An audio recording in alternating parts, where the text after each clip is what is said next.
Hello and welcome to Revolutionary Gazette. I'm Andrew Roscoe, and we are on location at the Waterloo Farm Museum here in Michigan. Before I get started today, I do want to say thank you to our patrons. Your guys are small but growing, and your financial contributions are what let us get going with these episodes. If you're not already a patron but you like the content, head over to our page, check it out. We'd appreciate any level of support you can give. Today, I am here to talk about a book, a new one that's out called Waging War in America, 1775 to 1783, edited by Don Haigst. It's a collection of essays about all sorts of different topics, about 5 different armies during the American Revolution. It covers both the British Army, their Hessian allies, the American Continental Army, the Spanish Army, and the French Army that served in America. Now, this book's interesting because, I think the book a lot of people would want to compare it to is the classic With Zeal and Bayonets Only, which is this detailed study of the British Army and campaign during the whole war, exclusively focuses on the British Army and goes into this intricate detail. Haigst's book, because it's a collection of essays, covers a wide variety of topics, and it also lets it do a deeper dive on those topics. But I think for someone who wants a comprehensive understanding of the war, it's going to leave you wanting a little more. I think for those people that are already interested in the American Revolution, already have a good amount of base knowledge, these particular essays are going to help highlight certain things about the war. These deep dives, I think, will give you some insights that will help you better understand the war itself. The first essay talks about the British Army preparedness in the 1770s and the years leading up to the American Revolution. I thought this one was one of the most engaging ones. It's a strong lead to the book, and it really puts down some of the misconceptions about where the British Army was going in the American Revolution. Paul Knight goes and looks at the British Army records, their own Inspector General reports of the readiness of different battalions as they were preparing for deployments to North America during the lead up to the American Revolution. And one of the interesting things that he pulls out of this is how the standards of training varied between regiments that were serving in Great Britain versus regiments that were serving in Ireland, and how the inspection criteria was different, how what the British Army was doing in Ireland was actually far more intensive training than what their peers in in Great Britain were getting at the same time. I think it goes to help put down the myth that the British Army was this monolithically, incredibly well-trained force, and shows that there was a great deal of variation between the individual regiments, depending on the colonels, depending on what the larger command was doing, and just what the standard expected of them was. I think what makes this article particularly important is, as we're filming this in the summer of 2024, that would be 1774 in the 250 cycle. So we're seeing these soldiers 250 years ago exactly as they're getting ready for the American Revolution. And it helps us understand the quality of British troops that went into those April battles at Lexington and Concord, and then later that summer in 1775 at Bunker and Breed's Hill. Alexander Burns has a great article here about Hessian regiments in the British Army and comparing them with Prussian regiments, which I thought was great. Is he's looking at the idea of Germany. Germany as a country doesn't exist yet, but Germany as an ethnic group, as an ethnosphere, exists already. And of course, Prussia was a trendsetter for the armies of Germany, especially Northern Germany. And you can see how some of these regiments tried to model themselves on the Prussian model and the varying degrees of success they had in copying their methods.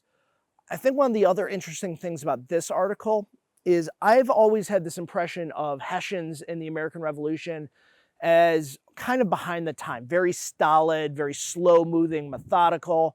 Burns does a great job in this article talking about how they were employing skirmishing and how they were actually a more flexible fighting force than we would give them credit for otherwise. He also draws the distinction between the efficacy of the different regiments across different principalities, and also just on the fact that some regiments are good and some aren't, some commanders are good and some aren't. And he draws some interesting juxtapositions between all of that. Again, a more nuanced understanding of what these armies were doing going into the American Revolution. Later in the book, Robert Seldish has a great article on the Count de Rochambeau's French expeditionary force that comes out to assist George Washington's main Continental Army. And it's easy to think of this as some generic, oh, it's a French professional army. And if that's all you're thinking about, it really glosses over a great many things about this army. Starting with the fact the French had been crushed in the 7 Years' War, the French and Indian War. Their army had eventually been warmed down and had really exposed a lot of its weaknesses. And it addresses how the French army had to reinvent itself. It had to modernize. It really hadn't modernized itself since Louis XIV. And they had to standardize the artillery. They had to get rid of deadweight officers. They had to cut down on their officer corps. They reorganized their battalions. And this was actually the first proof of concept of the new French army. And in a lot of ways, this is what becomes the prototype for the army that Napoleon would eventually use to conquer great chunks of Europe. And it's interesting to go into this and see the evolution of that, as well as how Rochambeau approached diplomacy between his officer corps and the American officer corps, and between the soldiers themselves. One of the great things that comes out, and part of the reason we probably don't get as many in-depth views of it, is the ways that Washington and Rochambeau purposely kept the two armies separate from each other to avoid friction between them.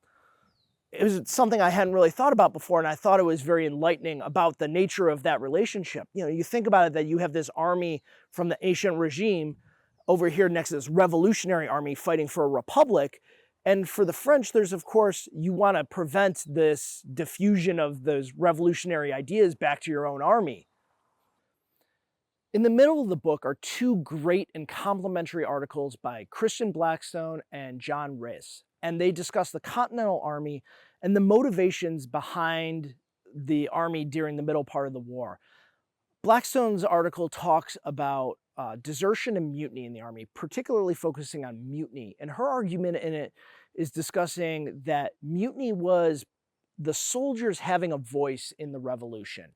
The soldiers that desert are the soldiers that are done with the cause, but the soldiers that mutinied by and large were the ones that still believed in the cause, but they wanted to make sure that they could exert their influence, that the cause was serving them as well as serving the leaders in Congress. And it's an interesting distinction to make, and I thought it really helped a lot to explain. In the Continental Army, you see these mutinies time after time, especially as the war goes on, the most famous of which is the 1781 mutiny of the Pennsylvania line, which is a real crisis in the Continental Army, and made the Continental Congress really have to address some of its inadequacies with how it had been treating with the army, its own taxation, its own monetary problems. The other article by Don Haigst talks about conscription in the Continental Army. We don't often think about conscription in the American Revolution, but as the war went on, more and more the Continental Army were actually militia members conscripted by the states into their continental regiments in order to fill out those regiments for the campaigns. And so what you see over time is a hardcore of veterans in the regiments, often supplemented by a large proportion of more short-term militia draftees. And both of these articles, I think, work well together, and they help describe a lot of what you see with Washington's army, especially in 1779, 1780, or at least 1781. And you notice this is a period where there isn't active combat in the northern theaters, particularly post-Monmouth. And I think both of these together kind of go into some of the explanations of maybe why Washington wasn't fighting, but also just the issues that Washington's deal with that were perhaps more existential than the British Army. Overall, I thought this was a fantastic book. It's maybe not the most accessible book for someone who doesn't have a lot of knowledge about the American Revolution already.